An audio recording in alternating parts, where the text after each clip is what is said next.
الفاتحة قبل تمام الرسول إلى حضرة سيدنا الرسول محمد صلى الله عليه وآله وصحبه وسلم، ثم إلى حضرات جميع إخواني من الأنبياء والمرسلين والأولياء والصالحين من مشارق الأرض ومغاربها، ثم إلى حضرة جميع الأقطاب والأوتاد والأبدان، ثم إلى حضرة سيدنا برحمتك إلى حضرة النبي المصطفى محمد صلى الله عليه وسلم. الفاتحة.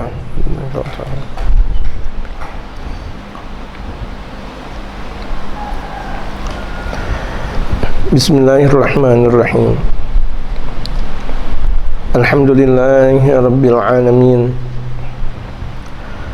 والصلاة والسلام على أشرف الأنبياء والمرسلين وعلى آله وصحبه أجمعين، أما بعد.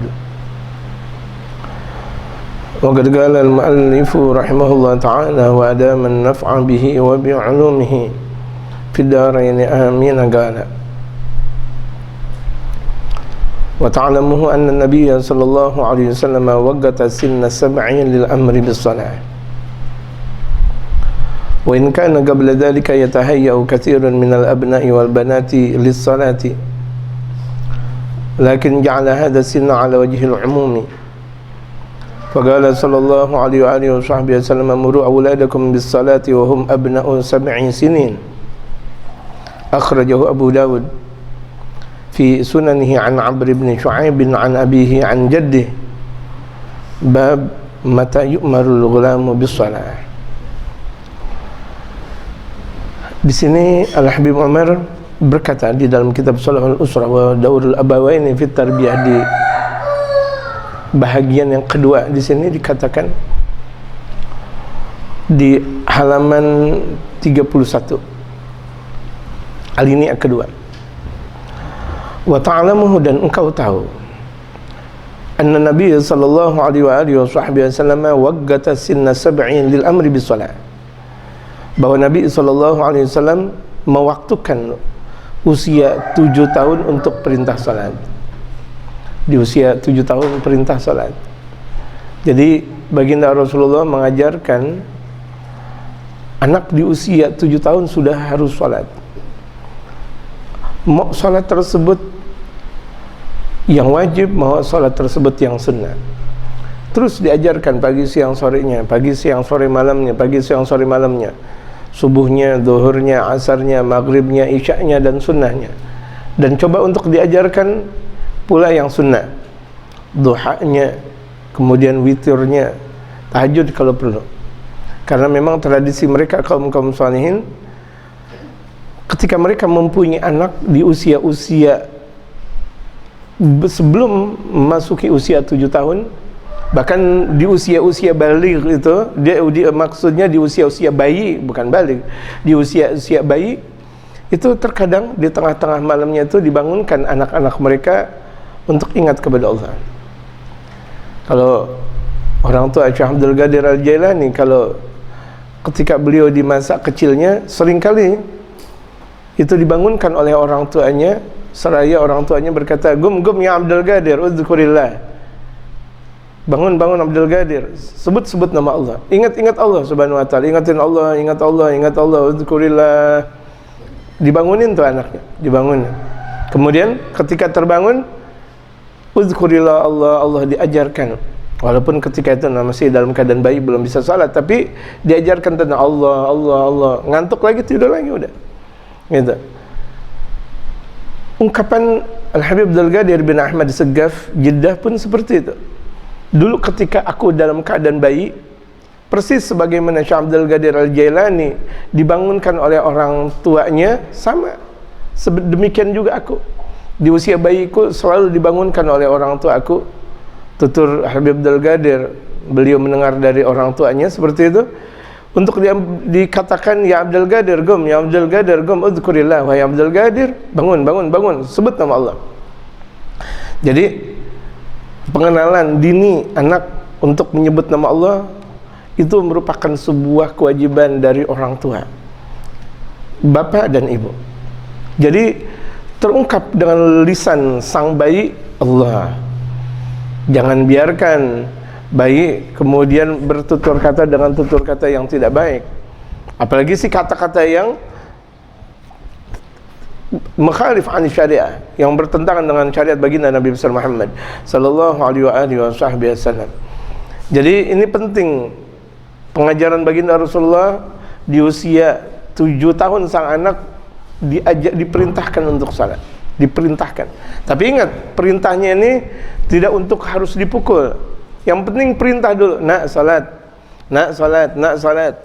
Sebelum waktunya tiba, misal sebelum waktunya maghrib, isya, subuh, zuhur, asar, begitu, diajarkan nak salat, nak salat. Nah, seindah-indahnya orang tua itu adalah qudwah, contoh, qudwah hasanah. Ketika orang tua mengajak salat, orang tuanya sudah berwudu. Bapak dan ibu ketika mengajak anaknya salat sudah berwudu, sudah siap. Artinya, kalau ketika itu orang tua, bapak mengajarkan anak untuk salat, udah siap dia berwudu dan udah siap untuk berangkat ke masjid atau ke musholla. Gitu. Udah siap untuk salat berjamaah. Dan arahkan anak-anak sedini mungkin untuk bisa salat berjamaah dengan orang tuanya. Ini kalau misalnya bagaimana mungkin anak mendirikan salat berjamaah tapi kalau orang tuanya malas berjamaah, akhirnya tidak menjadi qudwah.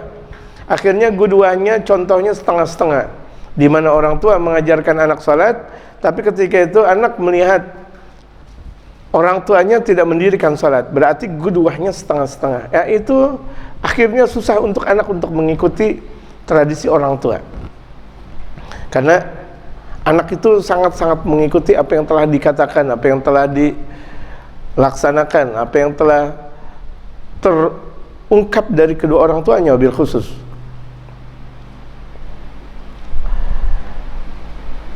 Jadi waqata sinna sab'i lil amri bis shalah. Baginda Rasulullah mewaktukan usia 7 tahun untuk perintah salat. Wa in kana qabla dzalika yatahayya'u katsirun minal abna'i wal banati lis shalah. Walaupun sebelum itu banyak putra dan putri siap untuk mendirikan salat. Lakin ja'ala hadza sinna 'ala wajhil umum. Namun baginda Rasulullah menjadikan usia 7 tahun ini secara umum. 7 tahun perintahkan salat, 7 tahun perintahkan salat. Walaupun ada anak di usia 6 tahun udah diperintahkan salat. Alangkah indah. Usia 5 tahun sudah diperintahkan salat. Alangkah indahnya. Ajak salat. Ajak, walaupun artinya rakaatnya tidak sempurna. Orang tuanya berdiri, kemudian ruku, kemudian sang anak berdiri, kemudian langsung sujud. Enggak ada masalah. Usia-usia masih kanak-kanak tidak ada masalah. Yang penting anak sudah mengerti adanya salat. Oh salat, oh bapak salat, oh bapak salat. Walaupun tidak sempurna, walaupun tidak sempurna. Tapi kalau misalnya usia sudah 10 tahun, 11 tahun, itu bahkan dalam salah satu sabda baginda Rasulullah, wadribuhum wa hum abnu ashar. Pukul kalau misalnya mereka tidak salat ketika mereka berusia 10 tahun, dan pukulnya itu ghairu mubarrih, pukulan yang tidak menyakitkan, yang tidak mengeluarkan darah, tidak dengan tangan. Pukulnya dengan apa? Dengan sorban. Dengan sorban dipukul. Dan sorbannya jangan sorban yang terlalu besar, sorban yang tipis-tipis. Dan yang dipukul apa? Pantatnya. Ya, nggak boleh mukanya, nggak boleh daerah-daerah yang terlarang, tidak boleh. Itu bakal menjadi sakit. Banyak orang tua mukul anaknya dipulir lagi, masya Allah, dipulir. Makanya ada satu kampung namanya Kampung Cipulir. Bisa jadi dulu tuh anaknya dipulir mulu kan. Ini dipulir, wah, akhirnya pada sakit, nggak boleh itu. Ini lihat, main benar dipulir, pak gitu, berdarah. Akhirnya yang repot siapa? Orang tuanya, dibawa ke rumah sakit, ke dokter, kemudian dipukul, blok. Orang, ya Allah, anak kok dipukul. Mulutnya dipukul, kemudian dihajar gitu, omongannya, hajar lu, astagfirullah. Gue pukul lu, nggak pantas.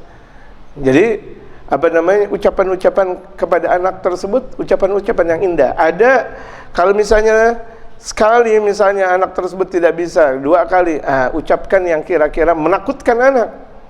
Emang mau dipukul nih gitu.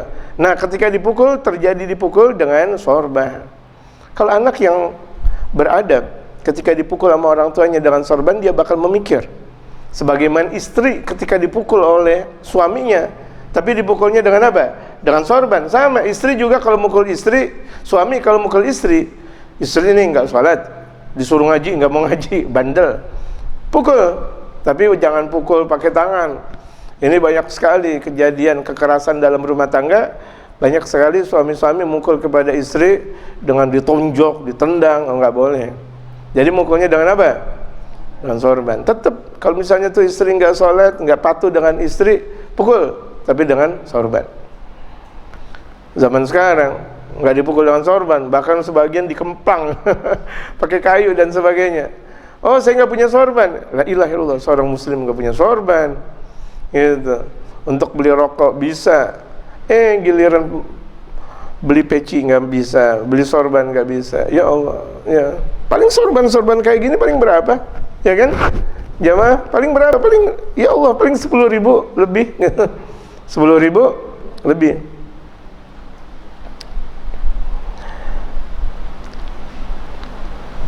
Faqala sallallahu alaihi wasallam, Rasul Muhammad sallallahu alaihi wasallam bersabda. Dalilnya mana? Kalau kita nyuruh anak untuk sholat di usia 7 tahun, dalilnya mana? Dalil dari baginda Rasul Muhammad sallallahu alaihi wasallam. Jadi perkara kita seorang muslim yang kita ikuti dalilnya dari Al-Quran dan dari hadis. Al-Quran hadis. Siapa yang mereka dari kalangan mereka yang lebih paham tentang Al-Quran dan hadis, yaitu mereka para ulama. Akhirnya ulama kita jadikan rujukan, karena mereka orang yang paling tahu tentang Al-Quran dan hadis Rasulullah. Mereka orang yang paling tahu tentang sebab nuzulul Quran, tentang sebab kejadian-kejadian wahyunya Allah Subhanahu wa taala, tentang wurudul hadis, tentang bagaimana sikap ketika baginda Rasulullah bersabda, atau dalam berkomentar, atau dalam melakukan sesuatu, atau dalam melakukan perbuatan. Itu semuanya mereka para ulama yang lebih tahu. Dan yang lebih tahu di antara mereka para ulama itu adalah keluarga baginda Rasulullah dan mereka para sahabat radhiyallahu taala anhum ajmain. Terus para tabi'in, para tabi'in yang di setiap zaman itu ada ulamanya. Mereka lah orang yang lebih mengerti tentang Al-Quran dan hadis.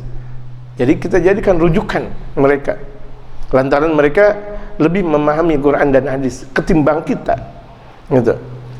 Karena dalilnya juga Allah yang berfirman, fas'alu ahla dzikri in kuntum la ta'lamun. Fas'alu ahli dzikri, tanyalah kalian, tanya kalian kepada ahli dzikir, kepada mereka para ulama. Ditafsirkan oleh mereka para ulama, ahli dzikri ini di sini adalah orang yang mumpuni tentang bidang keilmuan masing-masing. Kalau misalnya Al-Quran berarti ulama Al-Quran, ilmu tafsir Al-Quran, mufassir. Kalau hadis itu ahli hadis. Begitu juga kalau misalnya fikih berarti fikih, atau mereka para ulama-ulama yang berkecimpung dengan bidang fikih dan masing-masing. Gitu. Tanya mereka masing-masing. Artinya tanya di sini belajar.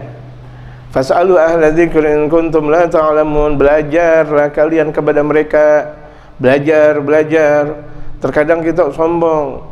Siapa yang sombong? Apakah yang disebut dengan sombong cuma sekedar batarul haq, cuma sekedar menampil mendustakan kebenaran, merusak kebenaran, mencegah kebenaran, tidak menerima kebenaran?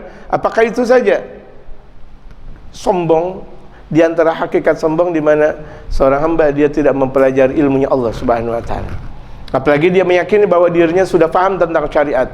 Sombong. Na'udzubillah. Mudah-mudahan Allah Subhanahu wa taala jauhkan kita dari sifat seperti itu, jamaah. Amin ya rabbal alamin. Maka di sini baginda Rasulullah, muru auladakum bis-shalah. Perintahkan anak-anak kalian salat. Perintahkan. Muru auladakum bis-shalati. Perintahkan anak-anak kalian salat. Wa hum abna'u sab'i sinina, dan mereka usia 7 tahun.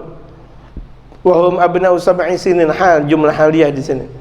Ketika mereka berusia 7 tahun. Wa qad akhadhal ulama min hadza. Sebagian ulama mengambil dalil ini anna ta'limahu shalah yakunu qabla sab'in, bahwa pengajaran kepada anak akan salat berarti sebelum usia 7 tahun. Ini kan di usia 7 tahun diperintahkan salat. Ya, berarti ketika diperintahkan tentang salat, anak udah ada gambaran tentang salat dong. Berarti di usia 6 tahun udah diajarkan salat. Diajarkan fikih. Anak-anak usia 5 tahun ajarkan fikih. Jangan anak-anak usia 5 tahun 6 tahun diajarkan menggambar melulu. Diajarkan tentang nyanyi-nyanyian melulu. Gitu. Pala, mata, hidung, mulut, kaki, tangan, Ya udah tahu anak-anak, apa namanya kan terkadang tuh kalau kita lihat lagu-lagu anak-anak kecil memang sih bagus, tapi kalau kebanyakan ya tidak jadi bagus. Pala, pundak, tangan, ya terus apa lagi? Itu dia, kaki, pundak, kaki lagi, waduh bolak-balik lagi, kaki lagi. Anak udah tahu tuh kaki, anak udah tahu tuh pundak gitu. Ajarkan qasidah, ajarkan salawat kepada baginda Nabi besar Muhammad sallallahu alaihi wasallam. Ajarkan anak sedini mungkin untuk cinta kepada Rasulullah dan keluarga Rasulullah, untuk cinta kepada mereka para sahabat dan mereka para ulama-ulama saleh. Ajarkan sedini mungkin agar mereka nanti ketika berada dalam kedewasaan sudah bisa mengagungkan mereka. Mengagungkan mereka sama dengan mengagungkan baginda Nabi besar Muhammad sallallahu alaihi wasallam, karena ini adalah ajarannya Rasulullah sallallahu alaihi wasallam. Jangan sekali-kali menjelek-jelekan Rasulullah, keluarganya Rasulullah, sahabat Rasulullah, mereka para ulama. Inilah akidah yang benar, akidah yang lurus, mustaqim, la wijaja fi, akidah yang tidak ada bengkoknya. Kalau misalnya ada katanya seorang muslim tapi dia menghina keluarganya Nabi Muhammad, bagaimana mungkin kok namanya muslim menghina keluarganya Nabi Muhammad, menghina Sayyidatuna Aisyah, menghina Sayyidatuna Fatimah, menghina Sayyidatuna Khadijah, menghina Sayyidatuna Zainab, menghina Sayyidatuna Ruqayyah, menghina Sayyidina Hasan dan Husain, menghina keluarganya Nabi, menghina Sayyidina Abu Bakar, Umar, Utsman. Oh, Masya Allah. Tidak seperti itu jamaah. Muslim dia mengagungkan Nabi, keluarganya Nabi, para sahabatnya Nabi, dan mereka para aulia, para ulama-ulamanya Nabi. Dalam sabda baginda Rasul Muhammad sallallahu alaihi wasallam, ulama ummati ka anbiya bani Israel. Ulama umatku bagaikan kedudukannya seperti para nabinya orang-orang Israel. Tinggi sekali ulamanya umat Nabi Muhammad, seperti kedudukan para nabi di kalangan mereka kaum Israel. Allahu Akbar. Kalau kita kaum muslimin tidak menghormati mereka, siapa yang bakal menghormati mereka? Apakah ada orang luar yang bakal menghormati mereka? Tidak. Penghormatan secara keagungan, secara ikhlas, itu dari mereka kaum muslimin. Nah, ketika kita ajarkan mereka tentang betapa menghormati mereka, akhirnya mereka masuk dalam syariat dengan mudahnya. Nggak mau mencela. Jangankan mencela ulama, mencela sesama saja mereka tidak mau. Jangankan mencela sesama, mencela makanan saja mereka tidak mau. Ada bubur, dia tidak suka, nggak boleh dicela. Nih, biasa nih, kaum-kaum perempuan, kaum-kaum ibu-ibu, kalau dikasih daging kambing, atau dikasih korban kambing, merasa perutnya kembung. Wah, ada kambing, kembung dah perut. Kenapa? Ada kumbang. Kembung-kumbang gitu. Misalnya, Masya Allah, ya Allah, artinya saya nggak suka nih kambing. Udah, kalau nggak suka santai, nggak usah gimana-gimana. Oh, jangan bilang saya tidak suka. Kalau itu makanan saja, ketika kita tidak suka, kita nggak boleh ngomong. Bagaimana kalau misalnya sama orang, saya nggak suka tuh sama dia? Jangan dong, nggak boleh. Sama makanan yang itu adalah benda mati, kita nggak suka, kita nggak boleh ngomong, diam aja udah. Kita kira-kira nggak suka, ya udah diam. Ente nggak mau makan, diam, udah diam. Makan enak ini, Masya Allah luar biasa, udah gitu. Tapi nggak makan, udah. Itu tanda udah nggak suka.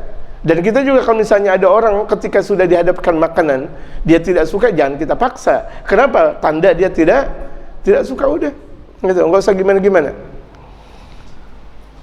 Oh, saya nggak suka tuh pete, saya nggak suka tuh sama jengkol. Sementara itu nikmat Allah. Berarti nikmat Allah yang ada di muka bumi berkurang sama dia. Nikmat pete dan nikmat jengkol dia tidak dia nggak merasakannya. Nikmat makan daging kambing dia nggak merasakannya. Lucu. Jadi bersyukur terhadap nikmat Allah Subhanahu Wa Taala. Jadi di antara nikmat yang Allah Subhanahu Wa Taala berikan kita, di antara nikmat yang paling agung, di mana kita masih bisa ngaji. Ini kita sekarang ini kita bisa ngaji, itu di antara nikmat yang Allah berikan kepada kita dengan pengagungan. Allah berikan kita dengan besarnya. Agungkan Allah Subhanahu Wa Taala, agungkan Allah, besarkan Allah. Dengan apa? Dengan ngaji. Karena nikmat panjang umur, di antara panjang umur yang harus kita jalankan adalah ngaji, belajar syariat. Karena tidak bakal mungkin orang bakal bisa merasakan lezat dengan Allah Nggak bakal bisa mereka merasakan kenikmatan hidup di alam dunia tanpa mempelajari ilmunya Allah Subhanahu wa taala.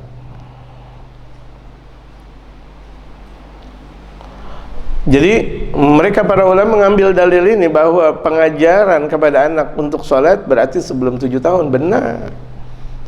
Usia 5 tahun, 6 tahun diajarkan tentang fikih, bab salat. Kalau kita lihat guru-guru kita, ulama-ulama kita, orang-orang tua kita, Masya Allah, selesai dari mulai bab tahara sampai bab salat, selesai bab salat menuju ke bab zakat, berhenti di situ, diulangi lagi.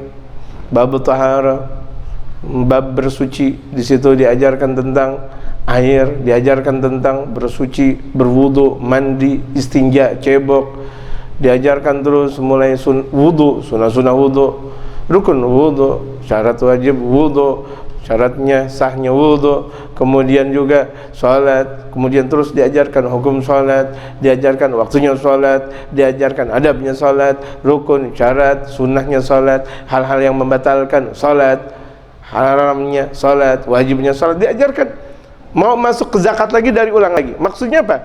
Agar anak betul-betul tarsikh, rasikh, betul-betul faham tentang salat. Sekira-kira di usia 7 tahun betul-betul dia sempurna untuk mendirikan salat. Ini kewajiban kita. Berapa banyak ketimpangan dalam dunia Islam kita.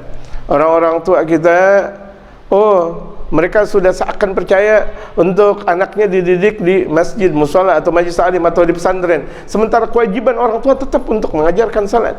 Jangan artinya kita, udahlah anak kita udah di pesantren, udahlah anak kita udah di majlis taklim, udahlah anak kita sudah di madrasah. Belum tentu. Didikan orang tua dengan didikan orang tetap berbeda. Karena didikan orang tua penuh dengan kasih sayang, cinta, dengan lembutnya. Orang ada lembutnya, ada terkadang kasarnya, ada rahmahnya, terkadang ada ketika datang halnya tidak menjadi rahmah. Tapi kalau orang tua, mau dia kesel, mau dia tidak kesel, tetap rahmah. Kecuali kalau misalnya guru-guru Rabbani, guru-guru yang langsung mendapatkan ilmu Allah Subhanahu wa taala dan mengamalkan secara ikhlas, mereka lain perkara. Mereka ketika mengajar semuanya penuh dengan rahmah, penuh dengan santun, penuh dengan ketegasan, penuh dengan keindahan. Itu yang sekarang Masya Allah banyak sekali guru-guru yang kalau misalnya nggak dapat bayaran marah, nggak dapat gajian marah. Artinya memang itu merupakan sebuah kewajiban dari santri atau dari murid, tetapi tujuan dakwah bukanlah itu. Tujuan dakwah bukan kita untuk mencari ekonomi, popularitas, keindahan nama di kalangan masyarakat. Tidak. Dakwah bagaimana berkesinambungan dakwah baginda Rasulullah di muka bumi ini dengan berbagai macam cara. Li'annahu la yumkinu, karena memang tidak mungkin, nih dikatakan oleh Nabi Umar, anta murahu bi syai'in la ya'lamu, yang ketika engkau perintahkan kepada anak tapi anak tidak tahu. Kan nggak bakal mungkin kita perintahkan kepada anak tapi anak tidak tahu. Sama aja bohong. Kita nyuruh anak, nak beli mobil, astagfirullah, anak nggak tahu bagaimana perkara tentang mobil, tentang nak beli mobil.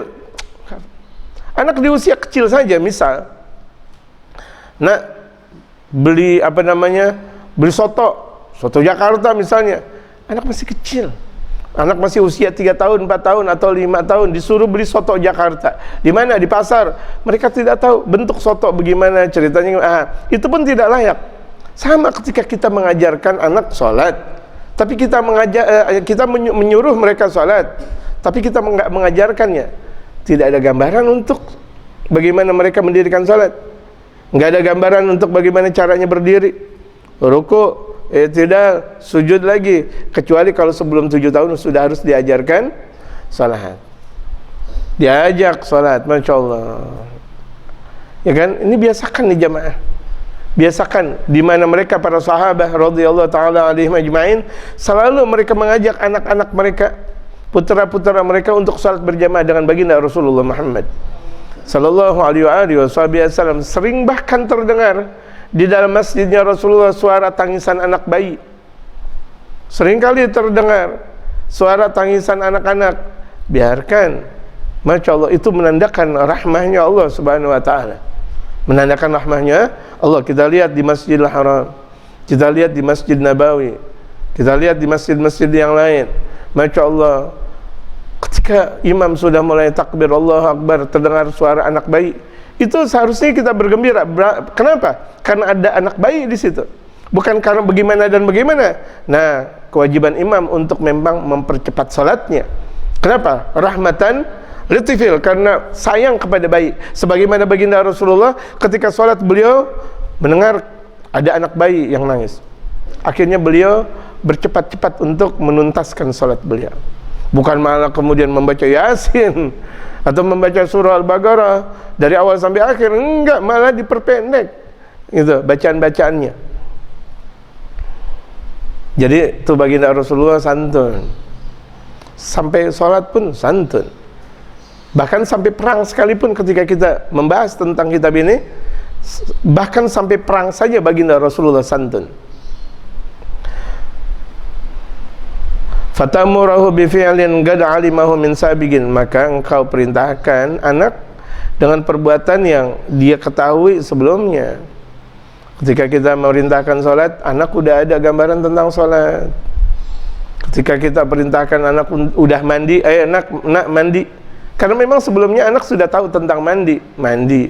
Nak tidur, karena memang anak sebelumnya sudah tahu tentang tidur. Fala yablughu sab'a illa wa qad tasawwara ma hiya shalah. Tidaklah sampai ke usia 7 tahun. Putra dan putri kita tidak sampai ke usia 7 tahun illa kecuali wa qad tasawwara ma hiya shalah. Kecuali sudah ada satu gambaran tentang salat. Apa itu salat? Ada gambarannya sudah. Oh, salat itu ada takbiratul ihram. Oh, salat itu ada suratul Fatihah yang wajib, rukun salat. Oh, salat, oh dia tahu, berdiri, ada niat sebelumnya. Wa kaifa yusalli, dan bagaimana caranya salat. Udah ada gambarannya tuh. Betul-betul sudah tergambar secara komplit. Fa idza dakhala sabi'ata yakunu al-amru bis-shalah. Ketika usia 7 tahun, perintah tersebut sudah ada untuk mendirikan salat. Berarti tepat di usia 7 tahun perintah untuk salat ada. Kenapa? Karena sebelumnya anak tersebut sudah ada gambaran tentang salat di usia sebelum 7 tahun.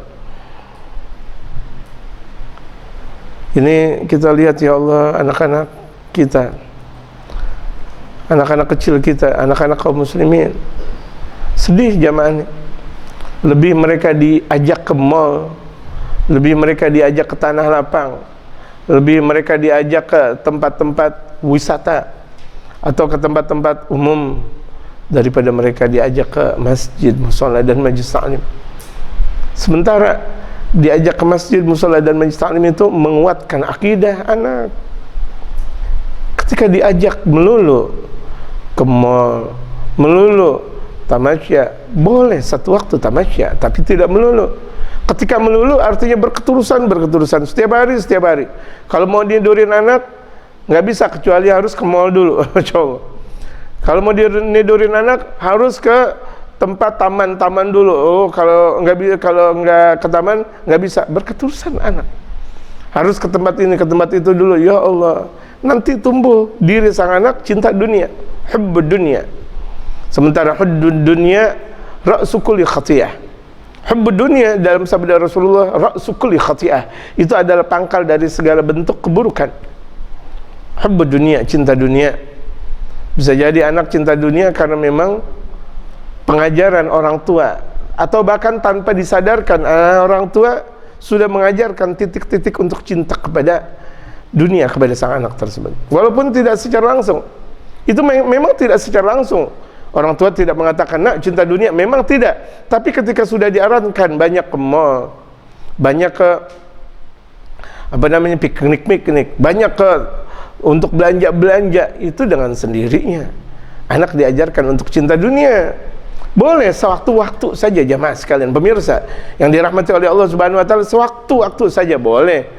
Tapi waktu berikutnya ajarkan ngaji, ajarkan salat berjamaah, kita yang ngajak.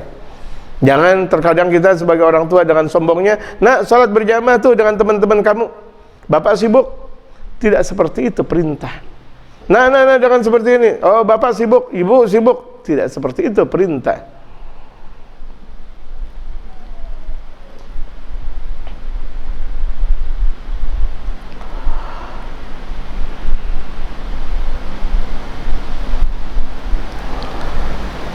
Liqaulihi sallallahu alaihi wasallam, karena sabda Nabi Muhammad sallallahu alaihi wasallam yang tadi itu, hadis yang diriwayatkan oleh Imam Abu Daud dalam sunannya dari Sayyidina Amr bin Shu'aib, dari bapaknya dan dari kakeknya, itu berbicara di bab mata yu'marul ghulamu bisalah, kapan anak diperintahkan untuk salat. Mata yu'marul ghulamu bisalah. Di situ ada pembahasannya dalam Sunan Abu Dawud.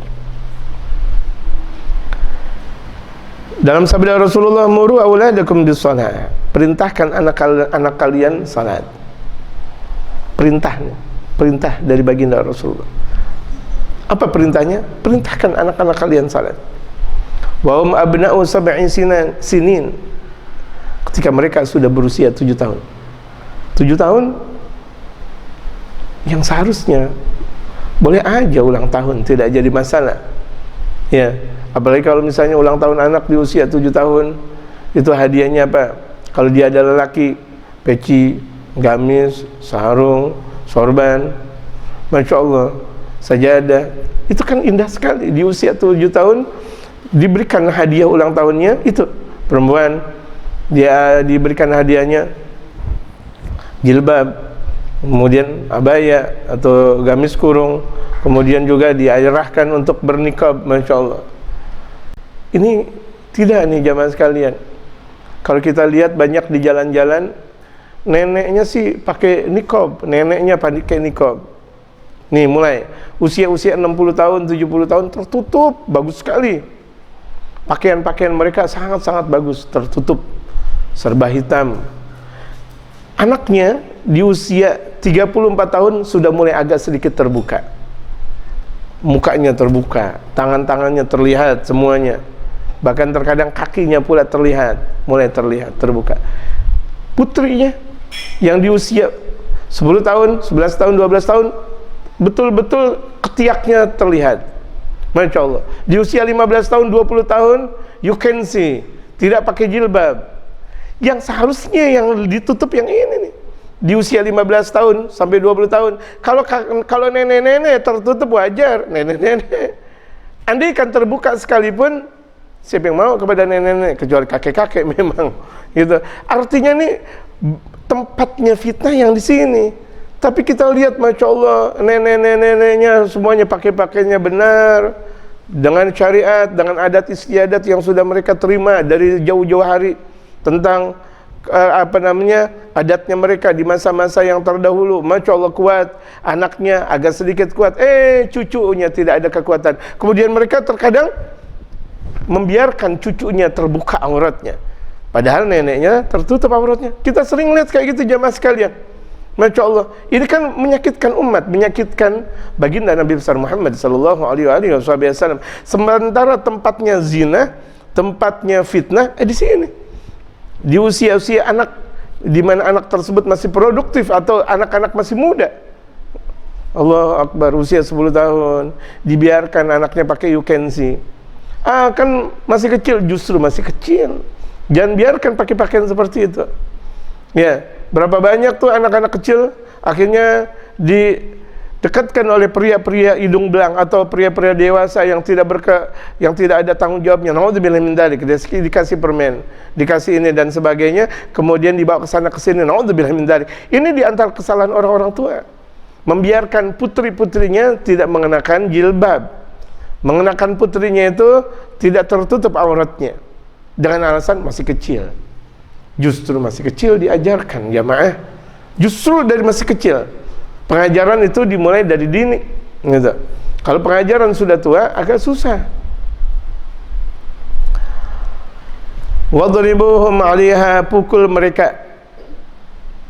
Wa hum abna'u 'ashrin, ketika mereka berusia 10 tahun. 10 tahun diperintahkan sholat masih tetap nggak sholat, masih tetap dia di depan televisi, masih tetap dia main HP. Oh, dia ini lagi ini, atau dia main di luar, atau tidak mengindahkan tentang perkara salat. Diperintahkan salat, mereka tidak mau, pukul mereka. Tadi dikatakan pukulan yang tidak menyakitkan sang anak, tidak mengeluarkan darah, bukan di tempat yang berbahaya, dan pukulnya itu dengan sorban. Tidak, jangan sekali-kali dengan tangan atau dengan benda-benda keras. Anak sih dipukul dengan palu.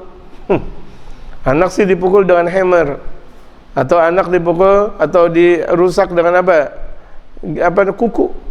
Makanya jangan biasakan kita memanjangkan kuku, karena di antara fitrahnya umat baginda Rasulullah memendekkan kuku. Kesucian umat baginda Rasulullah terjaga kukunya, walaupun dengan alasan keindahan kuku ketika panjang. Tidak, keindahan kuku ketika mengikuti kukunya baginda Rasulullah. Apakah kukunya baginda Rasulullah panjang? Tidak. Bahkan Rasulullah selalu mengajarkan di hari Kamis dan hari Jumat selalu untuk dipotong kuku. Begitu juga yang laki, menjaga apa? Kumis. Jangan sampai kumisnya melintang sampai di apa? Di pelantar-pelintir, Masya Allah. Atau dia punya apa namanya? Dia punya ini apa namanya? Jenggot kayak jenggot kambing, enggak teratur, enggak terarah. Dia punya jenggot diatur, dikasih minyak wangi, disisir. Itulah kalau kita mengikuti keindahan baginda Nabi besar Muhammad sallallahu alaihi wasallam. Wa farriqu bainahum fil madaji'i, dan pisah mereka dalam tempat tidur. Kita punya putra putri sudah usia 10 tahunan lebih, pisah tempat tidur. Enggak boleh di satu tempat tidur, tidak boleh. Menjaga, betul-betul menjaga. Karena biasa di usia 10 tahun sudah mulai ada, apalagi di zaman sekarang, sudah mulai ada sedikit syahwat. Udah mulai laki-laki sudah mulai perempuan, sudah mulai kenal perempuan. Perempuan sudah mulai kenal laki-laki di usia 10 tahun. Rasulullah tahu, jamaah sekalian. Kenapa baginda Rasulullah mengatakan kalau mereka di usia 10 tahun tidak sholat, pukul. Usia 10 tahun mereka tidak sholat, pukul. Nah, usia 10 tahun anak dipisahkan. Putra dan putri kita nggak boleh. Nah, putra kita nih misal ada usia 10 tahun, nggak boleh dekat-dekat sama perempuan, nggak boleh duduk dengan perempuan, nggak boleh duduk di belakang perempuan, nggak boleh duduk di depan perempuan, nggak boleh tiduran di pangkuan perempuan, nggak boleh. Kenapa? Usia 10 tahun harus terjaga dari mulai sekarang nih, jamaah sekalian. Didik. Rasulullah tahu, alam minna, Rasulullah lebih tahu daripada kita. Ini Rasulullah lebih tahu. Kenapa Rasulullah ajarkan 10 tahun? Sangat tahu baginda Rasul Muhammad. Jangankan perkara anak, masalah kiamat saja Rasulullah udah tahu. Jangankan kiamat, masalah surga dan neraka Rasulullah udah tahu. Betul gak? Tentang ini dan itu Rasulullah tahu sudah. Apalagi tentang permasalahan dunia, apalagi tentang permasalahan anak, Rasulullah tahu. Jadi ketika kita membaca hadis Rasulullah, seharusnya kita bergembira, kita lagi dinasihati oleh baginda Rasulullah. Ketika kita ngaji model seperti sekarang ini, kita lagi dinasihati oleh baginda Rasulullah lewat tangan mereka para ulama-ulama soalnya gitu. Pisahkan tempat tidur. Mulai, andaikan nih lihat jamaah, laki dengan laki pisahkan tempat tidurnya. Ada pemisah di situ. Misal kalau misalnya di santri-santri ini, di pesantren-pesantren ada tempat tidur, samping kanan dan kirinya tempat kitab, kemudian baru sebelah sananya teman tidurnya yang lagi. Jangan digabung, jangan digabung. Dan juga tidak bagus kalau misalnya ada nih tempat tidur satu di bawah, satu di atas, seperti tempat tidur tingkat. Kurang bagus juga nih jamaah. Dikatakan oleh mereka, sebagian mereka para ulama-ulama, walaupun itu sesama lelaki, bisa jadi kebasahan dari atas ke bawah. Bisa jadi kebasahan dari atas ke bawah, bisa jadi gak? Atau kalau ya Allah namanya tempat tidur bareng, cuma yang satu di atas, yang satu di bawah. Yang satu kalau misalnya lagi di atas, mimpi lagi dikejar-kejar kucing atau mimpi lagi dikejar-kejar singa, ke bawah terasa gitu. Tapi kalau misalnya sama-sama di bawah, dijaga betul-betul. Di sini satu tempat dijaga, tempat kitab misalnya, seperti di Tarim Abdul Rahman seperti itu. Yang laki ya dengan lakinya, perempuan dengan perempuannya dijaga tuh. Ajaran-ajaran Tarim, ajaran-ajaran baginda Rasulullah sallallahu alaihi wasallam terus dijaga. Jangan habis kasur lagi, jangan. Jadi habis kasur apa? Jagaan lemari atau kitab, sebelah sana lagi kasur lagi, baru lemari kitab lagi. Jadi ada jagaan. Gitu. Walaupun itu sesama laki-laki. Bahkan dengan sesama laki-laki saja tidak diperbolehkan tidur di satu tempat tidur. Kenapa? Bisa jadi kalau lagi dalam keadaan mimpi, kan kita nggak tahu. Bisa nggak mimpi? Bisa. Manusia mimpi ya Allah. Berapa banyak kakek-kakek sama kakek-kakek tidur, tau-taunya ketika bangun pelukan. Astagfirullahaladzim. Kakek yang pertama dia kaget, kakek yang kedua kaget, lagi pelukan gimana? Kakek-kakek. Walaupun kakek-kakek, berapa banyak kakek-kakek punya anak lagi? Masya Allah, berapa banyak? Lah usia 90 tahun, usia 80 tahun, kakek tetap produktif, jamaah sekalian. Nenek sih belum tentu usia seperti itu. Bahkan terkadang usia 50 udah mulai tidak produktif. Tapi ini kakek nih, luar biasa. Usia 90 tahun, nikah sama gadis usia 17 tahun, punya anak lagi. Punya anak tahun 10 lagi. Masya Allah. Produktif. Jadi tuh jaga tuh, walaupun tuh kakek-kakek. Karena kakek-kakek tetap produktif. Gitu. Kan boleh jadi usianya tua, nah kakek-kakek, tapi kan kita nggak tahu gitu berikutnya. Dijaga. Ya.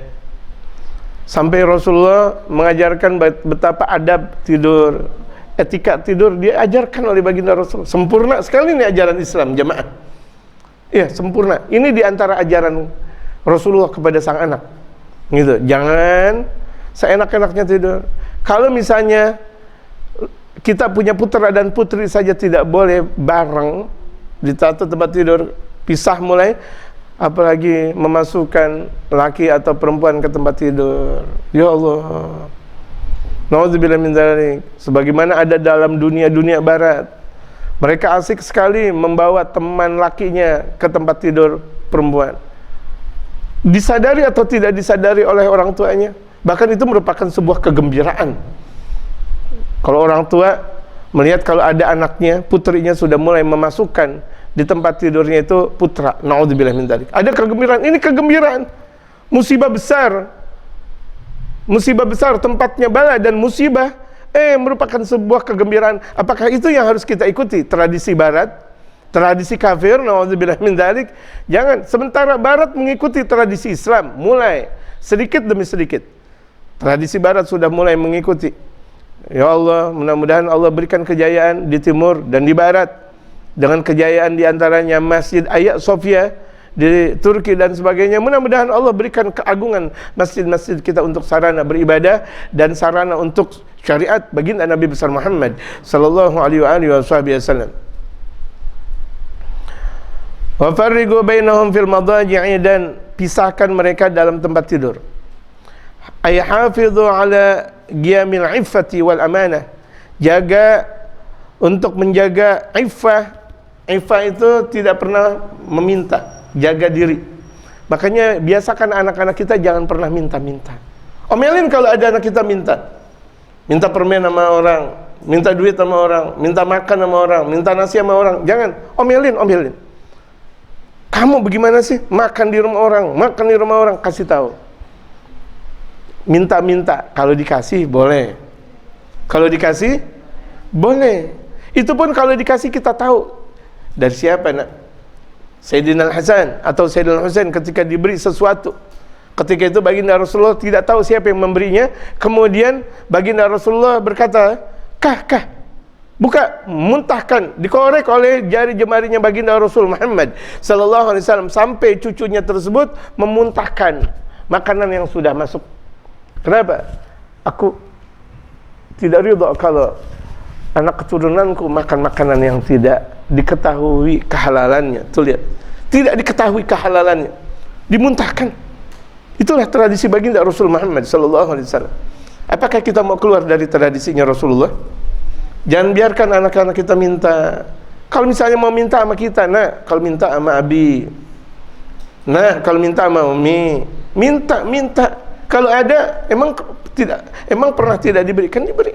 Bahkan terkadang anak tidak minta dikasih. Ya, anak tidak minta diberi. Masya Allah, Nina, jajan. Jangan biasakan tuh anak kita meminta sesuatu. Mulai anak kita di usia 10 tahun tidak boleh dekat dengan laki. Yang perempuan tuh, yang perempuan nggak boleh dekat dengan laki-laki. Yang laki-laki nggak boleh dekat dengan laki-laki. Dan juga kita lihat perkembangannya. Anak-anak kita lihat mainnya dengan siapa, berkumpulnya dengan siapa, gitu. Kan kita lihat kalau misalnya melihat manaqib mereka para ulama-ulama, sahibah fulan bin fulan. Lihat. Kita ngelihat manaqibnya mereka para ulama saleh, para aulia Allah. Sahibah fulan bin fulan 30 sanatan. Sahibah artinya apa? Bermusahabah. Mendekatkan diri kepada fulan bin fulan selama 30 tahun. Misalnya Al-Imam Ahmad bin Zain Al-Habsyi, sahibah. Al-Imam Al-Habib Abdullah bin Ali Al-Haddad 40 sanatan, 40 tahun. Arti sahibah di sini belajar. Dia dekat sekali kepada gurunya. Biarkan tuh anak-anak kita dekat kepada mereka kaum-kaum salihin.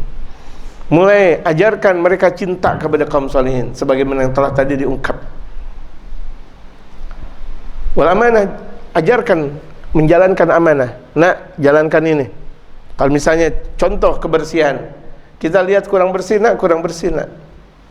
Ajarkan amanah. Karena baginda Rasulullah addal amanah, menjalankan amanah.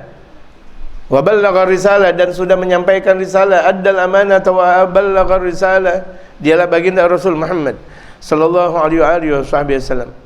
Qabla an ya'rifu syai'an, sebelum mereka kenal sesuatu, minat syahwat, tentang syahwat. Mereka belum kenal syahwat, ajarin menjaga amanat. Ajarin nih, jangan sampai anak sudah kenal syahwat duluan. Waduh, repot kalau anak-anak udah mulai kenal syahwat. Makanya tuh sedini mungkin, betul-betul sedini mungkin harus dikenalkan siapa itu Rasul, siapa keluarga Rasul, sahabat Rasul, ulama-ulama, aulia. Dan ketika masa kecil itu betul-betul udah harus diajak ngaji. Belajar. Bukan mulai untuk disuruh ceramah, belum. Suruh ngaji. Ini terkadang ada anak kecil disuruh ceramah di hadapan ulama-ulama. Ini salah. Ulama-ulama suruh dengerin anak kecil, ada aja lagi. Gitu. Jadi anak-anak kecil suruh untuk ngaji. Ajarin sifat 20. Kalau misalnya mau belajar ceramah, silakan. Boleh. Bukan untuk ditampilkan di hadapan mereka para ulama-ulama, tidak. Belajar boleh, bismillah. Karena itu adalah pembelajaran, alhamdulillah. Gitu.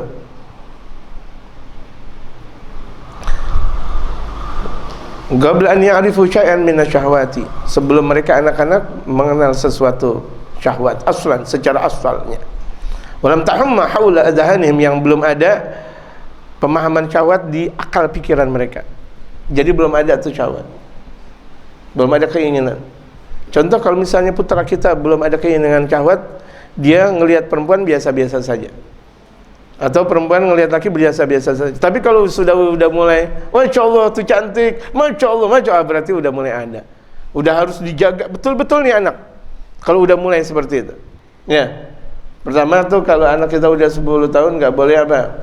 Nggak boleh banyak dekat dengan perempuan, nggak boleh banyak megang perempuan, nggak boleh duduk-duduk dengan perempuan. Nggak boleh tuh, nggak boleh tidur-tiduran dengan perempuan, tidak boleh. Terjaga, masya Allah. Betul-betul harus terjaga. Harus terjaga. Jaga lagi. Bataskan pergaulan mereka. Bataskan. Untuk. Karena bisa lantaran biasa. Tidak bakal mungkin orang membiasakan syariat kecuali harus. Tidak bakal mungkin orang bisa menjalankan syariat tanpa harus terbiasa sebelumnya. La yabituna fi madja'in wahidin. Al-Habib Umar mengatakan tidak boleh putra-putri tidur dengan satu tempat tidur. Jangankan si putra dan putri atau putri dan putri nggak boleh tidur satu tempat tidur. Nggak boleh tidur di satu tempat tidur. Berarti yang satu di atas, yang satu di bawah. Yang satu di atas, yang satu di bawah. Udah gitu, udah tempat tidurnya sempit, dia berdua jatuh. Yang satu gembrot, yang dua lebih gembrot lagi. Dua-duanya jatuh. Masya Allah. Ya, jangan. Ini Rasulullah, tadi saya katakan Rasulullah lebih tahu tentang keadaan kita daripada kita bahkan nih. Daripada kita gitu. Kita kan tahu anak kita, fulan bin fulan anak kita. Rasulullah lebih tahu tentang anak kita. Jamaah sekalian, jangankan tentang anak kita, tentang kita Rasulullah jauh lebih tahu. Pasrahkan urusan kita kepada baginda Rasulullah kalau begitu jadinya. Mutafarigina, berpisah-pisah. Tempat tidurnya berpisah-pisah, jangan sekali-kali digabung. Laisa bainahum hajiz, yang tidak ada pembatas. Harus ketika mereka mulai tidur, sebelum tidur udah harus ada pembatas. Gitu. Ini namanya tidur kan tidak ada orang yang tahu tidur. Bisa jadi namanya orang tidur, sebagian orang bahkan tidurnya jabrah, pala di mana, kaki di mana, masya Allah. Terkadang kaki di sini, waduh, masya Allah. Kaki sama pala pisah. Ya, kaki sama pala pisah. Memang juga bisa, kalau nyambung gimana dong? Masya Allah, Allahu Akbar, tulis, wah Allahu Akbar. Jaga nih, jaga. Makanya indah sekali dalam proses untuk pembatasan tempat tidur saja diatur oleh baginda Rasulullah Muhammad Sallallahu Alaihi Wasallam. Apalagi tentang permasalahan besar, rumah tangga, negara, ada aturan negara dalam.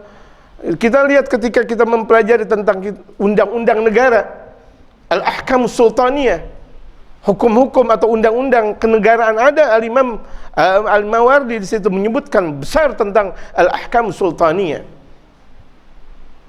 Jadi ketika kita berbicara semuanya udah ada aturan syariat baginda Nabi besar Muhammad Sallallahu Alaihi Wasallam, dan kita beruntung alhamdulillah. Azas pertama kita Pancasila, yang pertama adalah ketuhanan yang Maha Esa, alhamdulillah, yang tidak bisa diganti dan digugat lagi. Yang namanya Pancasila tidak menjadi Trisila atau apa namanya, tidak, Pancasila. Sebagaimana mereka para ulama yang membuat itu, mereka para ulama saleh. Kita generasi sekarang ngikuti tradisi as-salafun as-salihun, istislam kepada tradisi ulama saleh. Kalau kecuali mereka bukan ulama, bisa jadi ini ulama yang sudah ada ketetapan mereka yang sebelum menentukan segala sesuatunya komunikasi dengan baginda Rasulullah. Sebelum melakukan sesuatunya bermusyawarah langsung dengan baginda Rasulullah Sallallahu Alaihi Wasallam. Yang sementara banyak orang mengatakan ini bid'ah nih, mimpi Rasulullah bid'ah. Ya karena dia nggak pernah mimpi Rasulullah, dia mengatakan bid'ah. Dia jauh dari baginda Rasulullah, dia bilang bid'ah. Dia bukan ahli salawat kepada Rasulullah, dia bilang bid'ah. Dia nggak merasakan dekatnya dengan Rasulullah, akhirnya dibilang bid'ah. Orang yang cinta sama Rasulullah nggak pernah mengatakan itu bid'ah. Orang yang dekat dengan Rasulullah nggak pernah mengatakan bid'ah, dan bahkan mengatakan benar, lebih dari itu benar, karena sudah banyak terjadi dan banyak dari sabda baginda Rasulullah Muhammad Sallallahu Alaihi Wasallam, man ra'ani fil manami faqad ra'ani fil yaqadah. Barang siapa yang mimpi aku, berarti dia bisa untuk melihat aku. Man ra'ani fil manam faqad ra'ani fil yaqadah. Barang siapa yang mimpi kepadaku, dia mudah untuk melihat aku dengan kesucian hati. Amin. Mudah-mudahan Allah Subhanahu wa taala memperlihatkan kita wajah keindahan Nabi Muhammad. Kita bisa berkumpul dengan Nabi Muhammad. Semakin kita bisa menjalankan sunnah Rasulullah, mendidik anak dalam sunnah Rasulullah, mendidik istri dan sunnah Rasulullah dengan banyaknya, sempurnanya, semakin kita dekat dengan baginda Rasulullah. Kalau orang udah dekat dengan baginda Rasulullah, dia perbanyak salawat dan sebagainya, dia selalu dengan Rasulullah. Karena ma'ahu fil jannah, berarti dia dengan Rasulullah di dalam surga. Hatta qablal jannah, sampai bahkan sebelum di surga, dia dengan baginda Rasulullah. Amin. Mereka para ulama-ulama saleh, Al-Habib Umar, mereka kaum saleh, guru-guru kita, di dunianya mereka dengan baginda Rasulullah Muhammad, asyik dengan baginda Nabi besar Muhammad. Guru-guru kita kaum salihin, ya Allah, alhiqna bihim, ya Allah, kumpulkan kami dengan mereka, ya Allah. Alhiqna bis salihin, kumpulkan kami bersama mereka kaum-kaum salihin, ya Allah. Dan ini ajaran baginda Rasulullah yang murni, safi, yang kalau ketika kita menjalankannya karena Allah, hasil secepat mungkin. Kita ajak anak-anak kita mulai mengkaji syariat, istri, tetangga, keluarga besar, mulai dakwah bilhal, mulai ikhlas. Kita dalam kitab Shalahul Usrah, yang sebelum kita membahas kitab Shalahul Usrah jilid kedua, jilid pertama sudah panjang lebar. Yang sebelum kita membahas kitab Shalahul Usrah, di sini ada kitab ta'lim, kitab Ugudul Jain, Al-Imam Syekh Nawawi bin Umar Al-Bantani, panjang lebar pembahasan kita yang seharusnya kita sudah paham tentang kewajiban suami istri mendidik anak, dan sekarang kita sudah berada dalam jilid kedua dalam bagaimana kita mendidik anak. Harus paham seharusnya, minimal sudah ada gambaran. Amin. Karena ini adalah ajaran baginda Rasulullah. Ketika kita mengamalkan, berarti kita cinta kepada baginda Rasulullah dan menggembirakan hati baginda Rasulullah sallallahu alaihi wasallam. Al-Fatihah wal qabul wa tamam bi Rasulillah hadrati sayyidina Rasul Muhammad sallallahu alaihi wasallam. Al-Fatihah. Minash shaitanir rajim. Bismillahirrahmanirrahim. Alhamdulillahil ghafuri lil 'amdi dzil ghururi wal fardi fil umuri wa hamagatil huburi wa salatullah dawama wa salamuhu tamama ala man yaji imama wa li anbiya khitama wa ala al-alil kirami والصحب كالنجوم في قدوة المرام للعرب والأعجام.